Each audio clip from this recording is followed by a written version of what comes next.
योगी आदित्यनाथ का 2 दिन का दिल्ली दौरा ख़त्म हो गया है।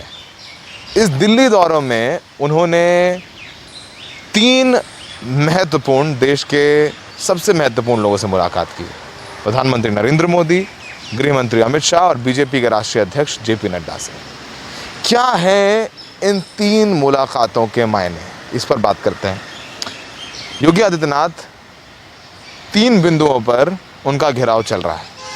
पहला जो बिंदु है वो है निकाय चुनाव में बीजेपी की हार हुई।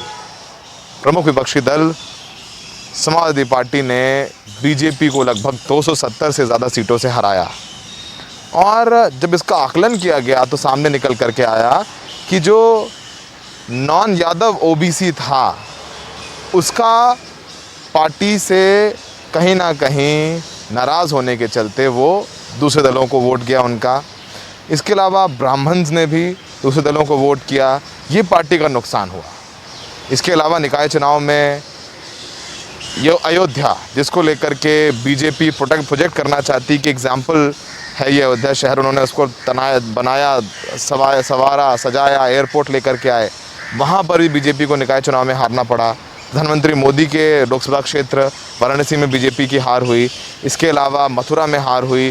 तमाम जो धार्मिक नगरी हैं उत्तर प्रदेश में, वहाँ बीजेपी की हार हुई। ये पहला बिंदु है। दूसरा बिंदु जिस पर योगी आदित्यनाथ को अपने आप को डिफेंड करना था वो था कोरोना काल में सरकार की विफलता। लगातार लोगों ने शिकायत की कि सरकार नदारद थी, लोग सड़कों पर मर गए तड़प कर, ऑक्सीजन नहीं मिली, वेंटिलेटर्स नहीं थे, इंजेक्शन नहीं थे। इसके अलावा तमाम नीतियां बनाई गई कि सीएमओ के हस्ताक्षर के बाद ही हॉस्पिटल में एडमिशन मिलेगा।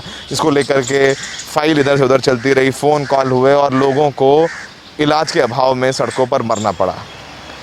कोविड में मिसमैनेजमेंट को लेकर के काफ़ी योगी आदित्यनाथ का घिराव हुआ और हमने देखा है किस तरीके से गंगा में तैरती हुई लाशें थीं, भरे हुए शमशान घाट और इसके अलावा दफन लाशें। और तीसरा सबसे महत्वपूर्ण, योगी के खिलाफ संगठन, विधायक और तमाम मंत्री, बीएल संतोष को जब उत्तर प्रदेश भेजा गया, बीएल संतोष बीजेपी के जनरल सेक्रेटरी ऑर्गेनाइजेशन है, वो यूपी गए और उन्होंने वहाँ पे मंत्री, विधायकों, सांसदों से मीटिंग की। उसमें निकल कर सामने आया कि योगी के खिलाफ काफ़ी नाराज़गी है। ज़्यादातर विधायकों ने योगी के खिलाफ बोला, मंत्रियों ने योगी के खिलाफ बोला।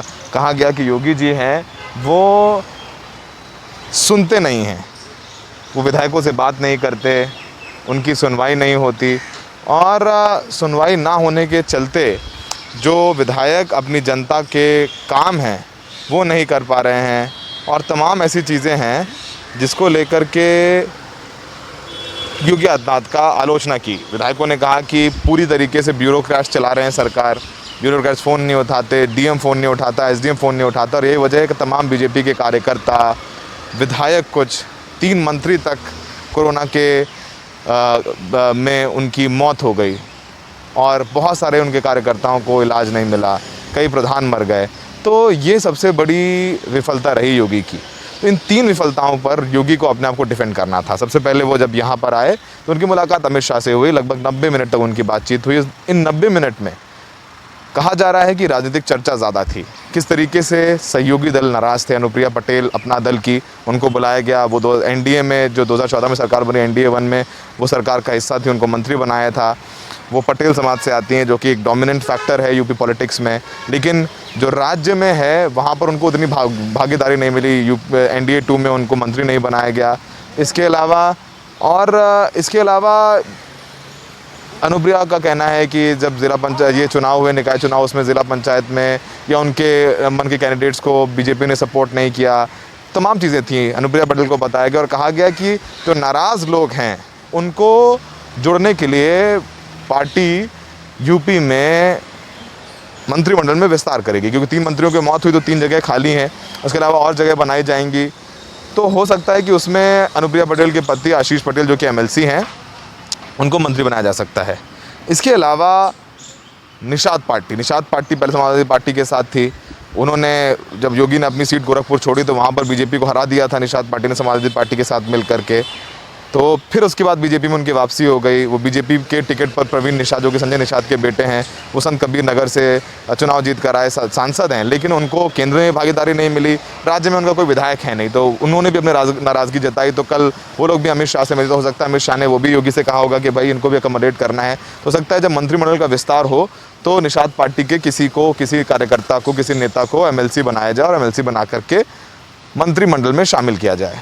उसके बाद जो तमाम राजनीतिक मुद्दों पर चर्चा हुई, यहाँ भी कयास लगाया जा रहा था कि योगी आदित्यनाथ को बदला जाएगा, लेकिन ये बात अब चर्चा में नहीं है। योगी आदित्यनाथ बने रहेंगे और उन्हीं की अध्यक्षता में चुनाव, उन्हीं की चेहरे पर चुनाव लड़ा जाएगा यूपी का विधानसभा, क्योंकि मुख्यमंत्री हैं और वही बताएंगे। इसके अलावा सिर्फ यही बात नहीं है, प्रधानमंत्री से मुलाकात सबसे अहम थी।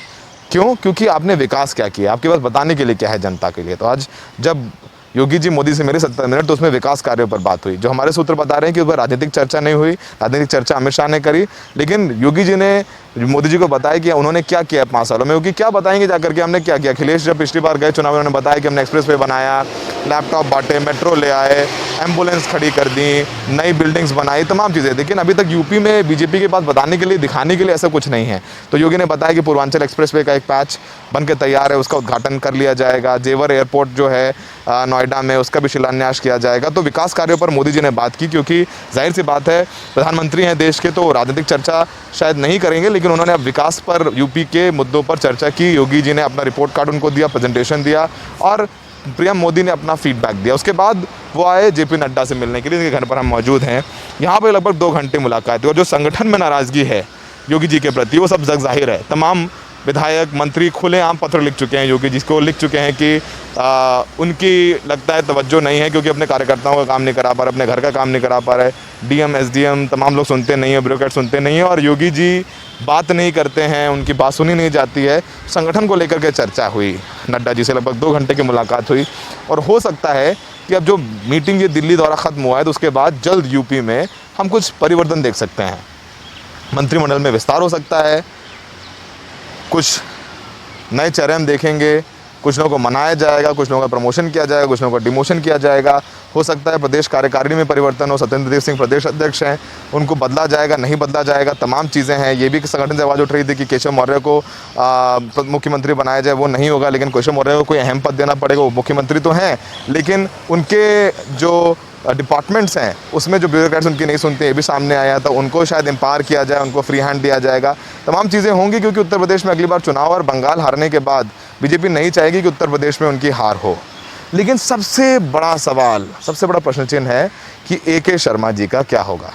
वो MLC हैं, मोदी जी के बड़े ब्यूरोक्रेट थे, उसके बाद उन्होंने छोड़ा, वो MLC बने और उत्तर प्रदेश में लगातार दौरे करते रहे। कहा गया कि उनको, योगी जी से कहा गया उनको अकोमोडेट कीजिए, मंत्री बनाइए, ऐसा हुआ नहीं। योगी जी उनको लेकर के अपना फुट डाउन, यानी पीछे हटने को तैयार नहीं थे। अब उनका क्या होगा, सवाल सबसे बड़ा ये है, क्योंकि AK शर्मा केंद्रीय नेतृत्व के आँख कान नाक बन करके यूपी गए थे।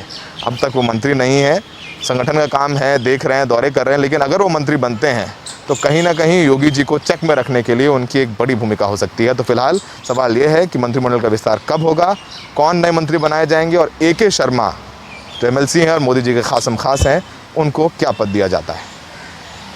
सहयोगी राकेश के साथ मैं सौरभ शुक्ला, NDTV इंडिया।